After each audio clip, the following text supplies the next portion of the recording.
네, 오늘 주신 하나님의 말씀 창세기 45장 1절로 15절입니다. 창세기 45장 1절로 15절.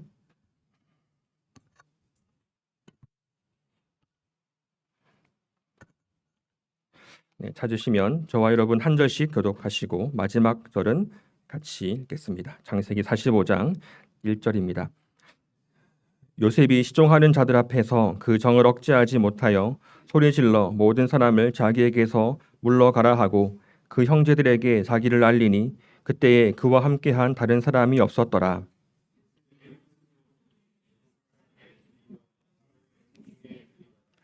요셉이 그 형들에게 이르되 나는 요셉이라 내 아버지께서 아직 살아 계시니이까 형들이 그 앞에서 놀라서 대답하지 못하더라.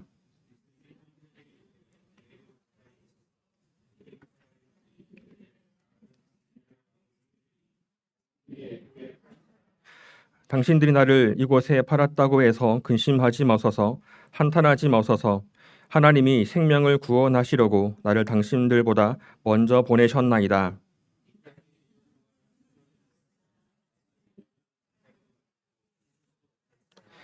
하나님이 큰 구원으로 당신들의 생명을 보존하고 당신들의 후손을 세상에 두시려고 나를 당신들보다 먼저 보내셨나니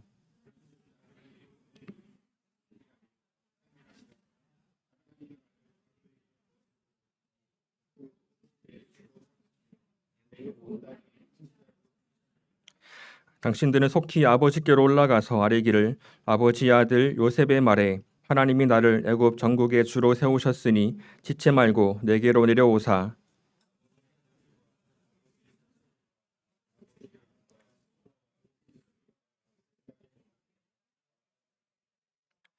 흉년이 아직 5해가 있으니 내가 거기서 아버지를 복량하리이다. 아버지와 아버지의 가족과 아버지께 속한 모든 사람에게 부족함이 없도록 하겠나이다 하더라고 전하소서.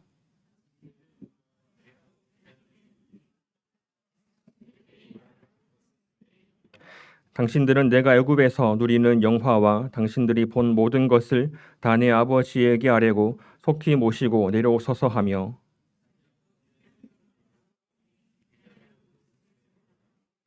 읽겠습니다. 요셉이 또 형들과 입맞추며 안고 우니 형들이 그제서야 요셉과 말하니라. 아멘. 무더운 날씨 가운데 있지만 하나님의 크신 은혜와 사랑과 평강이 모든 성도님들 가정 가운데 또 하시는 모든 일들 가운데 충만하시기를 원합니다. 오늘 읽은 창세기 말씀을 통하여서 우리는 하나님께서 그의 백성들을 구원해 가시는 역사의 큰 그림을 우리가 볼 수 있습니다. 하나님께서 자신 형상대로 영광스럽게 사람을 창조하시고 그에게 모든 만물을 위임하셨습니다. 하나님의 대리자로, 대리통치자로 땅에 세우셔서 하나님을 대신하여 이 땅을 다스리도록 하셨지만 사람은 하나님의 뜻을 거부하고 죄의 길을 선택함으로써 하나님의 뜻을 거슬려 죄인이 되었고 그로 말미암아 땅의 모든 사람들이 아담의 후손으로 죄악에 빠지게 되었습니다. 그 가운데에서 하나님께서 인류를 위하신 그 크신 사랑을 계획을 이루어 가시는 가운데 아브라함을 택하셔서 그 하나님의 구원의 계획을 구체화하셨습니다. 하나님께서 아브라함을 택하시고 그에게 3가지 약속, 땅과 자손과 복을 주겠다 약속하시고 하나님의 나라를 너를 통하여서 이루어갈 것을 말씀해 주셨습니다. 그 아브라함이 주셨던 약속의 말씀을 또 이삭의 또 아들들 야곱 또 12아들들에게 계속적으로 증거가 되게 되는 것입니다. 우리가 알고 있듯이 요셉의 이야기를 우리가 잘 알고 있습니다. 요셉이 꾼 그 꿈 때문에 형들로부터 시기와 질투를 받았습니다. 11단이 또 해와 달과 11단이 나에 대해서 저라더이다 라고 했을 때 형들이 그를 시기하여서 그를 죽이고자 하였으나 결국 죽이진 않고 애굽의 상인들에게 팔려갔습니다. 그로 말미암아 야곱의 아들 요셉은 아주 험난한 시간들을 또 지내게 되었습니다. 억울하게 옥에 갇히게 되었고 또 종으로 팔려간 그 집에서 모함을 받아서 옥에서 옥살이를 하는 그런 어려운 시간들을 보내게 된 것입니다. 그러나 하나님의 섭리하심, 하나님의 인도하심은 항상 요셉과 함께 하셨고 옥중에서도 하나님의 은혜를 받아서 옥중에서 총리 역할들을 감당하게 되면서 두 관원의 꿈을 해석해 주는 그 일로 말미암아 결국 바로가 그 꾼 꿈을 해석해 주는 그 일을 담당하게 되고 그 꿈을 꾼 것을 해석한 그 일 때문에 바로 요셉이 애굽의 총리가 되게 된 것입니다. 그 꿈을 잘 알고 있듯이 7년 동안의 큰 풍년과 7년 동안의 큰 흉년이 있을 것이다라고 하나님께서 예정하신 것을 바로에게 보여주셨고 그 꿈을 바로 요셉이 풀어 해석한 것입니다. 하나님의 지혜에 감동된 자, 애굽과 그 지역에 있는 많은 사람들을 기근 가운데에서 7년 동안의 그 큰 기근이 앞에 있었던 큰 풍년을 잊어버릴 만큼 극심한 기근, 극심한 흉년의 것들을 말씀하였을 때 하나님께서 하나님께 감동된 자 요셉을 세우셔서 애굽과 그 주변 지역을 살리시고자 하는 하나님의 구원 계획을 나타내 보여주셨습니다. 이런 과정 가운데에서 극심한 흉년 가운데 애굽 근방에 있었던 가나안 땅 가운데에도 그 흉년이 극심하게 들게 되었고 거기서 살고 있었던 야곱의 많은 가족들도 그 영향에서 벗어날 수 없습니다. 그러함으로 애굽에 가면 양식이 있다라는 것이 소문이 있기 때문에 야곱이 아들들, 형제들을 애굽 땅으로 보내어서 그 양식을 구해오라라고 하였었죠. 그렇게 했을 때 처음으로 애굽의 총리를 썼던 요셉이 그의 형제들을 만나게 됩니다. 그러나 요셉은 그 첫 번째 만남에서 그 형제들의 자신 신부를 밝히면서 형제들과 함께 조울하지 않았습니다. 요셉은 애굽의 총리로서 나아갔었고 다른 형제들은 그저 이방 민족으로 양식을 구하러 온 신분으로 마주치게 되었습니다. 요셉은 그 첫 번째 만남에서 형제들을 스파이로 첩자로 몰아서 그를 3일 동안에 그들을 다 옥에 가두게 되었습니다.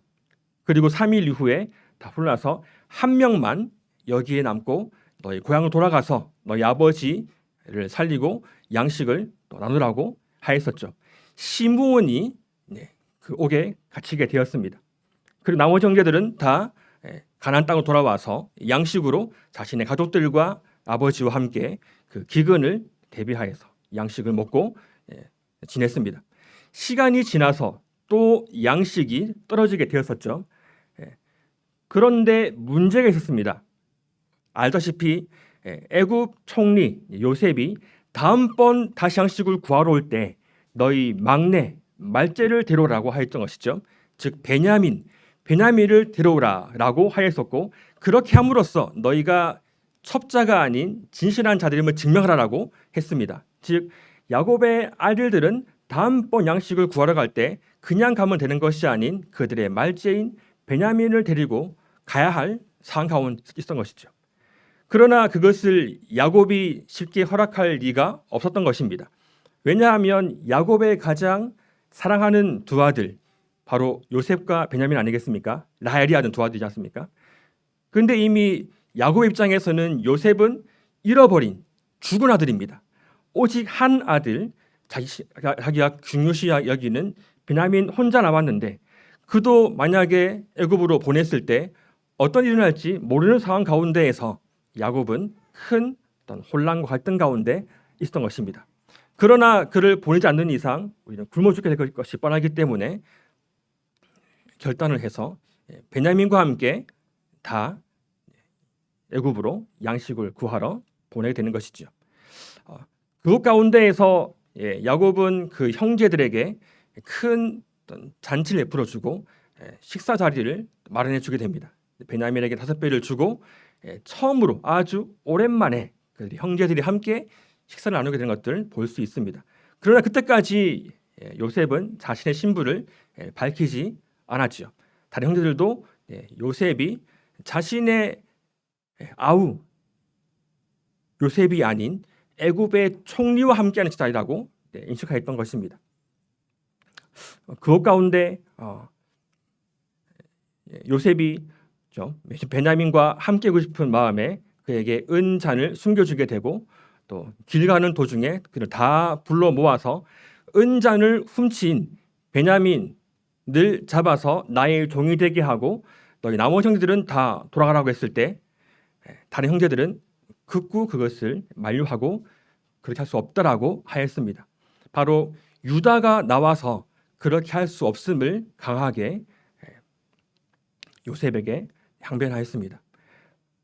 바로 그 내용이 우리 아버지 야곱이 귀중히 여기는 두 아들이 있는데 한 아들 요셉은 이미 죽었고 나머지 아들 베냐민이 그렇게 귀중히 여기시는데 이 베냐민이 함께 가지 못한다면 우리 아버지 야곱이 더 이상 살 소망을 잃어버리고 음부로 내려갈 것이 자명합니다. 그렇기 때문에 베냐민은 보내주시고 나를 대신 잡으십시오라고 이야기를 했습니다. 많은 형제들도 함께 베냐민을 보내주시고 나를 잡으십시오라고 함께 얘기했던 것이죠. 이 가운데 오늘 읽은 본문이 시작이 되는 것입니다. 요셉이 형들의 이러한 태도를 보고 이야기를 듣고 큰 소리로 울었다라고 이야기를 하고 있습니다. 읽은 말씀 45장 1절부터 3절 다시 읽어보겠습니다. 요셉이 시종하는 자들 앞에서 그 정을 억제하지 못하여 소리질러 모든 사람을 자기에게서 물러가라 하고 그 형제들에게 자기를 알리니 그때 그와 함께한 다른 사람이 없었더라. 요셉이 큰 소리로 우니 애굽 사람에게 들리며 바로의 궁중에 들리더라. 요셉이 그 형들에게 이르되 나는 요셉이라. 내 아버지께서 아직 살아 계시나이까. 형들이 그 앞에서 놀라서 대답하지 못하더라라고 이야기를 하였습니다. 얼마 만의 만남입니까?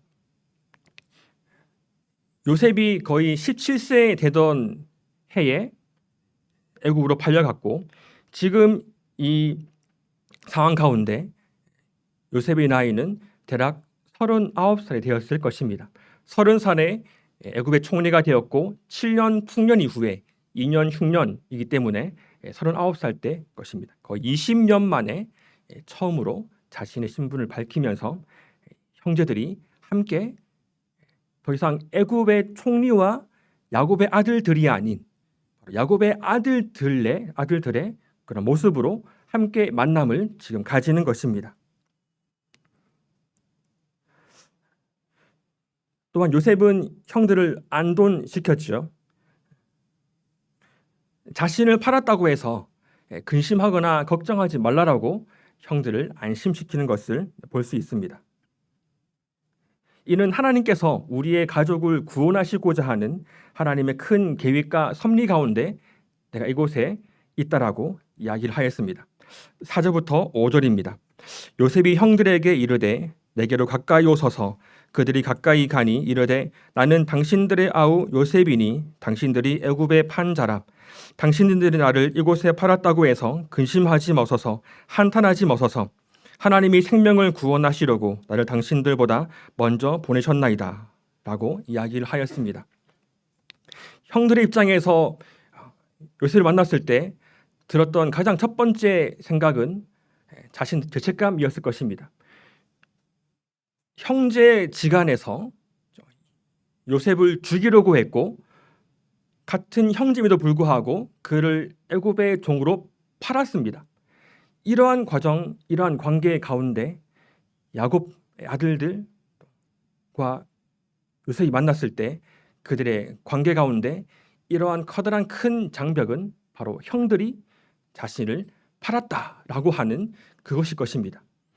그렇지만 요셉은 형들을 만남 자리 가운데에서 형들을 안심시키면서 이렇게 된 것이 형들이 나를 팔은 것이 결과적으로는 하나님의 큰 우리를 향하신 구원의 섭리였음을 이야기를 하면서 형제들을 안심시키는 것을 볼 수 있습니다. 또한 계속적으로 이야기를 하고 있습니다. 6절 말씀에서 이 땅에 2년 동안 흉년이 들었으나 아직 5년은 밭가리도 하지 못하고 추수도 못할지라. 하나님이 큰 구원으로 당신들의 생명을 보존하고 당신들의 후손을 세상에 두시려고 나를 당신들보다 먼저 보내셨나니 그런즉 나를 이리로 보낸 이는 당신들이 아니요 하나님이시라. 하나님이 나를 바로에게 아버지로 삼으시고 그 온 집의 주로 삼으시며 애굽 온 땅의 통치자로 삼으셨나이다라고 이야기를 하였습니다.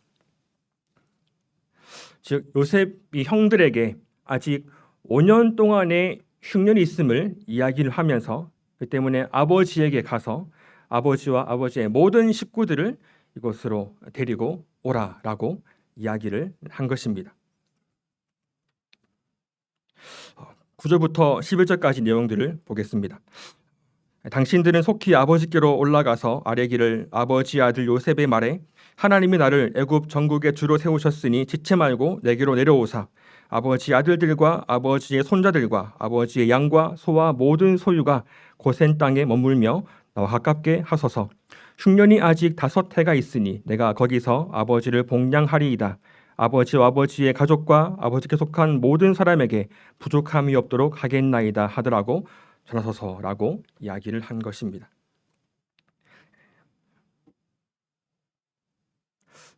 그리고 요셉과 또 베냐민, 요셉과 그의 형제들이 눈물로 다시 만나고 쌓였던 그런 갈등의 장벽들을 허물며 다시 재회하고 평안의 인사를 나누는 것을 볼 수 있습니다.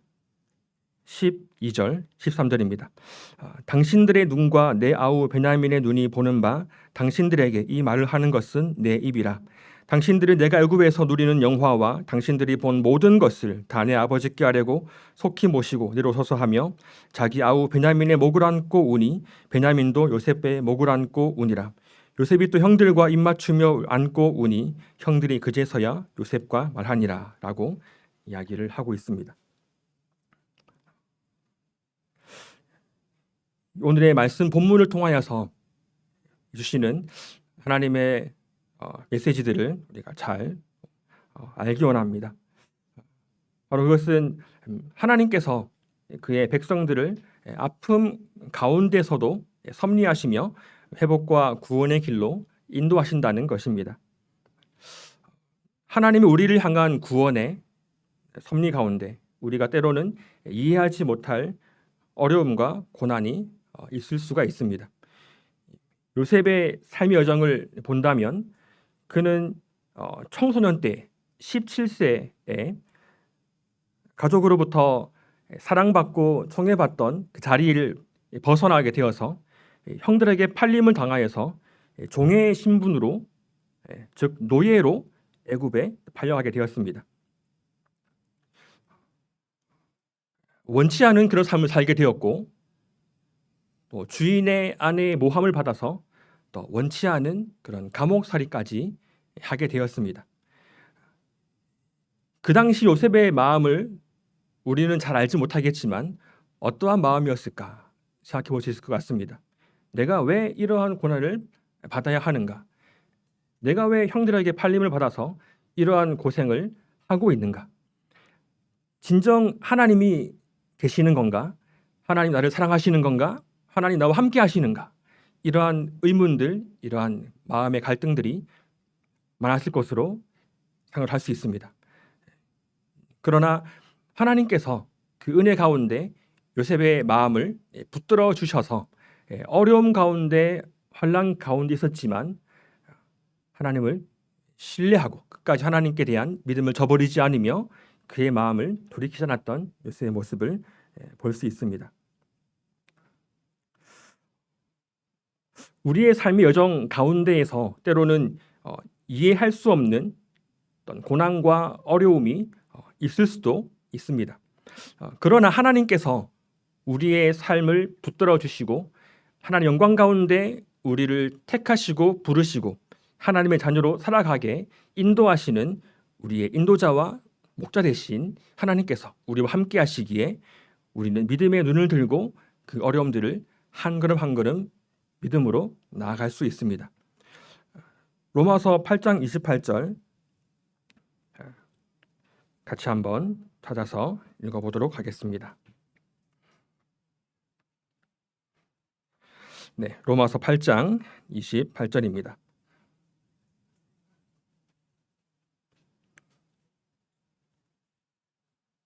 네, 맞죠? 시작. 우리가 알거니와 하나님을 사랑하는 자, 곧 그의 뜻대로 부르심을 입은 자들에게는 모든 것이 합력하여 선을 이루느니라 라고 말씀을 하고 있습니다. 하나님의 신실하심, 하나님의 인도하심이 우리를 붙들고 계시고 우리의 모든 삶을 다스리심을 믿습니다. 또한 그리스도인의 삶 가운데 때로는 고난이 있을 것임을 또한 계속적으로 하나님께서 말씀해 주고 계십니다. 그것은 예수 그리스도께서 걸어가신 그 길이 영광의 부활의 길이었고 그 부활로 말미암아 영원한 생명과 영광을 얻게 된 것입니다. 그러나 그 부활의 이면에는 부활이 있다는 것은 즉 사망과 죽음이 전제되어 있는 것입니다. 사망과 죽음이 있었기 때문에 그 가운데에서 부활이 영광이 있는 것입니다. 즉 우리에게 부활의 영광이 있다라고 하는 것, 그것은 그리스도인의 삶 가운데에서 예수 그리스도로 말미암는 어려움과 고난이 있을 것임을 말씀해 주고 있습니다. 그러나 그 어려움과 그 고통과 고난이 예수 그리스도 안에서 얻게 될 영광과는 좋게 비교할 수 없다라고 또한 말씀해 주고 계십니다. 로마서 8장 17절 18절 우리 같이 한번 읽어보겠습니다. 로마서 8장 17절 18절입니다. 시작. 자녀이면 또한 상속자 곧 하나님의 상속자요 그리스도와 함께한 상속자니 우리가 그와 함께 영광을 받기 위하여 고난도 함께 받아야 할 것이니라. 생각하건대 현재의 고난은 장차 우리에게 나타날 영광과 비교할 수 없도다. 아멘. 하나님께서 우리를 때로는 고난의 자리 가운데 인도하시는 것은 더 큰 영광으로 우리 인도하시는 과정일 것입니다. 우리 어떠한 상황과 환경 가운데 거하든지 앞으로 하나님께서 이루어 주실 그 영광을 바라보면서 우리의 삶의 모습들을 나아간다면 능히 이겨낼 수 있는 힘과 능력인 주님으로부터 받을 수 있을 것입니다. 또한 하나님께서 우리를 향한 구원의 섭리 가운데 우리의 깨어진 관계를 회복시켜 주십니다. 요셉이 17세에 애굽으로 팔려갔고 39세 때 형제들과 함께 재회하게 되었던 것을 볼 때 약 20여 년간의 시간들 가운데 요셉과 형제들 가운데에는 풀리지 않은 단절된 관계 가운데 있었습니다. 그렇지만 하나님께서는 이 단절된 관계 그대로 두지 아니하시고 다시금 요셉과 형제들을 만나게 하셔서 함께 재회하게 하시고 그들의 깨어진 관계를 다시 회복시켜 주신 것을 볼 수 있습니다. 오늘 읽었던 본문 창세기 45장 15절 이렇게 말씀하고 있습니다. 요셉이 또 형들과 입맞춤에 앉고 우니 형들이 그제서야 요셉과 말하니라 라고 이야기를 하고 있습니다. 야곱의 아들들 12아들들이 장차 이스라엘을 이룰 12지파가 되는 것입니다. 하나님 나라를 대변하는 12지파 이스라엘 나라가 야곱의 아들들인 것입니다. 그러나 만약 이들의 관계 가운데 이 형제의 관계 가운데 깨어져 있고 하나가 되지 못하며 여전히 반목과 불신 가운데 있었다면 온전한 하나님의 나라를 이루기가 어려웠을 것입니다. 하나님께서는 이러한 깨어진 관계를 다시 회복시켜 주시는 분이심을 우리가 볼 수 있습니다. 우리의 죄로 말미암아 하나님과의 관계가 끊어졌었습니다. 하나님은 거룩하시며 우리가 말미암는 죄로 말미암아 하나님과 분리되어서 하나님의 영광에 이르지 못한 삶 가운데 있었습니다.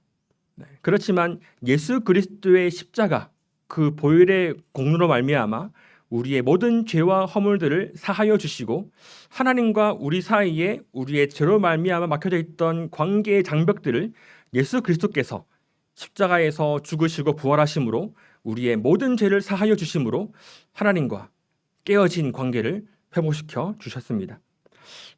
로마서 5장 10절부터 11절 같이 한번 읽어보도록 하겠습니다. 로마서 5장 10절부터 11절입니다.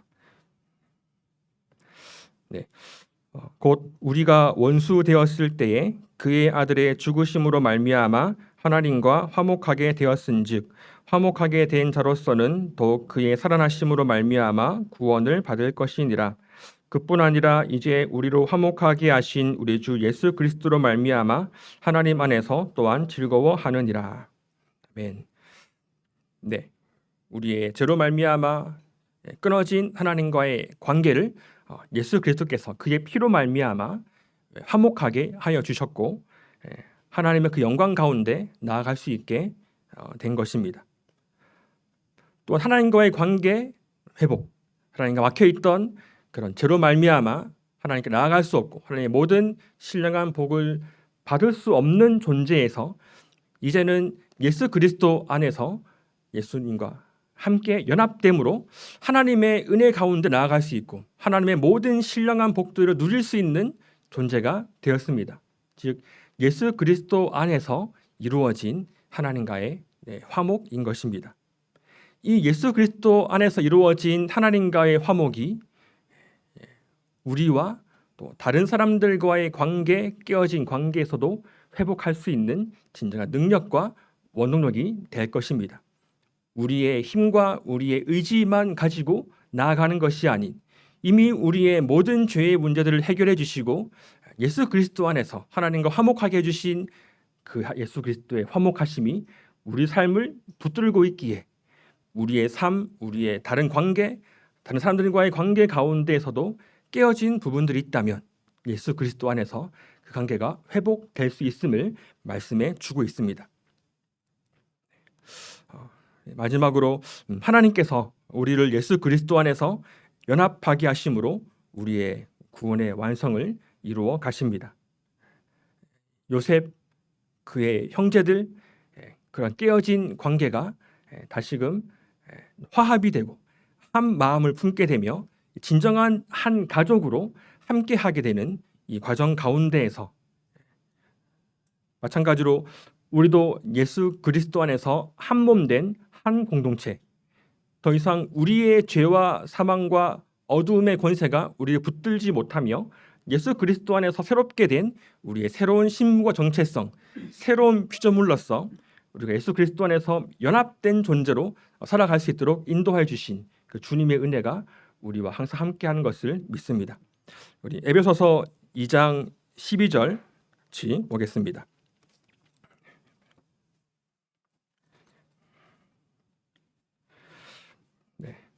에베소서 2장 12절부터 22절까지 우리 함께 저와 여러분 한 절씩 교독하도록 하겠습니다. 에베소서 2장 12절입니다. 그때 너희는 그리스도 밖에 있었고 이스라엘 나라 밖의 사람이라. 약속의 언약들에 대하여는 외인이요 세상에서 소망도 없고 하나님도 없는 자이더니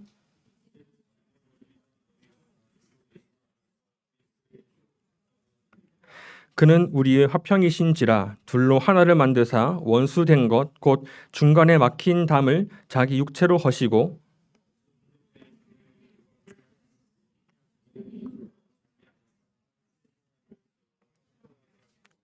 또 십자가로 이 둘을 한 몸으로 하나님과 화목하게 하려 하심이라. 원수된 것을 십자가로 소멸하시고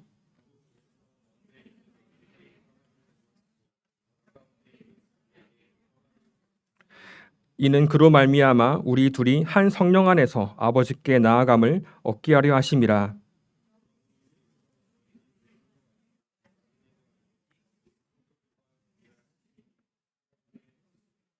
너희는 사도들과 선지자들의 터 위에 세우심을 입은 자라. 그리스도 예수께서 친히 모퉁이 돌이 되셨느니라.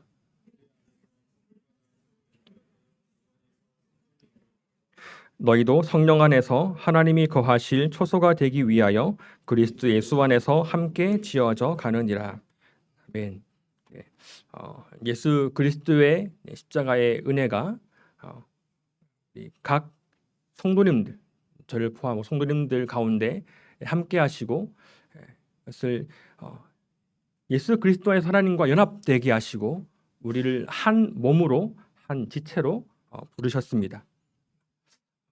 연합된 존재로 한 몸으로 하나님께 나아가게 된 것입니다. 예수님께서 다시 오셔서 완성하실 하나님의 나라, 그 나라는 바로 한 몸으로 한 공동체로 한 마음을 품고 하나님께 나아가며 예배하며 나아가는 공동체가 될 것입니다. 그 완성될 하나님의 나라를 우리는 지금 이미 예수 그리스도 안에서 교회로 살고 있고 그 안에서 한 몸 된 지체로 우리가 살고 있습니다. 연합됨을 이루는 것은 우리 자신의 능력이나 우리의 노력만으로 되는 것이 아닌 바로 예수님께서 행하신 십자가의 죽으심과 부활하심 그 공로로 말미암아 되는 것임을 우리가 기억하기를 원합니다. 말씀을 마무리하겠습니다. 하나님께서 이스라엘 민족을 사랑하시고 나라를 세우시는 과정 가운데 요셉을 먼저 애굽으로 보내셔서 극심한 기근 가운데 그의 형제들을 기근으로부터 구원하실 계획뿐만 아니라 완전히 이루어질 12아들, 12지파를 통하여서 이스라엘 나라를 통하여서 예수 그리스도의 생명의 복음이 증거되게 하시고 그로 말미암아 하나님을 온전히 알지 못하여서 죄악 가운데 빠져 있고 그 죄악으로 말미암아 멸망할 수밖에 없는 많은 사람들을 구원하시고자 하는 계획들을 이루어 가셨습니다.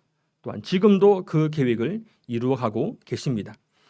우리 각자의 삶의 과정 가운데에서 때로는 이해할 수 없는 어려움과 고통이 있다 할지라도 예수 그리스도 안에 있음으로 말미암아 우리를 통하여서 완성하실 하나님의 구원을 우리가 바라보며 믿음의 눈으로 끝까지 주님을 의지하며 나아가는 저 여러분들 되시기를 원합니다. 주님께서 우리의 왕 되시고 우리를 앞서가십니다.